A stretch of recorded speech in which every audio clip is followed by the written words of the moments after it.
இப்ப பொண்ண டாக்டருக்கு படிக்க வச்சிருக்கோம்னா பையனும் அந்த அளவுக்கு படிச்சிருக்கணும் இல்லைங்க சார். ஒரு சிம்பிளா ஒரு டிகிரி நல்லா எப்படிங்க சார் முடியும்? ஓரளவுக்கு படிச்சிருக்கணும். அப்புறம் பொண்ணு நம்ம வீட்லயே கொஞ்சம் செல்லமா வசதியா வளர்ந்துருச்சு இல்லைங்க சார். அதுக்கு வேணுங்கிற அளவுக்காவது வசதி வேணும் இல்ல சார். வெளியில போயிட்டு வர்றாங்க அப்படி இப்படின்னாலாம் ஒரு கார் வேணும் இல்லைங்க சார். அப்புறம் அவங்க நம்ம வீட்டுல ஓன் ஹவுஸ்ல தான் இருக்காங்க. கண்டிப்பா வேணும் இல்லைங்க சார். அப்ப அதுக்கு தகுந்த மாதிரி பினான்சியல் ஸ்டேட்டஸ்லயும் அவங்க இருக்கணும். ஓகே, இப்ப நீ சொன்னீங்க வீடு வேணும் கார் வேணும்னு. பினான்சியல் ஸ்டேட்டஸ்னா என்ன? பேங்க்ல இவ்வளவு பேலன்ஸ் வேணும்னு எதிர்பார்க்கறீங்களா இல்ல என்ன? அது ஓரளவுக்கு இருக்கணும் தாங்க சார். ஓரளவுக்கு எவ்வளவு தெரியலையே.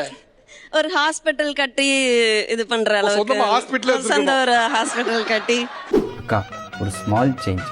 நார்மல் ஹாஸ்பிட்டல் வேணாக்கா, அப்போலோ ஹாஸ்பிட்டல் கேளுக்கா. ரொம்ப பவ்யமா நீங்க பேசுறதெல்லாம் பாக்கும்போது சரி ஏதோ ஒரு கிளினிக் கேட்பாங்கன்னு பார்த்தா ஒரு ஹாஸ்பிட்டல் கட்டுற அளவுக்கு பணம் இருந்தா போதும் சார். சரி அது தப்பு இல்லைங்க சார். அது நியாயம் தானங்க சார். இத்தனை வருஷமா அவங்க சைடு மட்டுமே தாங்க சார் டிமாண்ட் வச்சிருக்காங்க. இது வரைக்கும் நீ வாங்கிட்டு இருந்த, இது ஏன் டர்ன்ரா, இனிமேல் நான் வாங்குறேன்.